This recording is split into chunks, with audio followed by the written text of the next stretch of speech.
పరిసయ్యుడు దేవాలయం నుండి ప్రార్థన చేస్తున్నాడు, సుంకరి మాత్రము దేవాలయం బయటనే ప్రార్థన చేయగలుగుతున్నాడు. మరి పరిసయ్యుడు చేసిన ప్రార్థనలో ఏమని చెప్తున్నాడంటే, ఇతరులను తృణీకరిస్తున్నాడు, ఇతరుని హేళన చేస్తున్నాడు. అక్కడ ఏమని ప్రార్థన చేస్తున్నాడు? దేవునికే ప్రార్థన చేస్తున్నాడు. నేను చోరులను, అంటే దొంగ,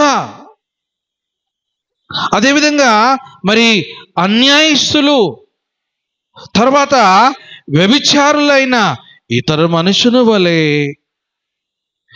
తర్వాత ఏమంటున్నాడు తెలుసా? నాతోటి వచ్చినాడే ఈ సుంకరి వలె కాకున్నట్టును నేను నీకు కుతస్తులు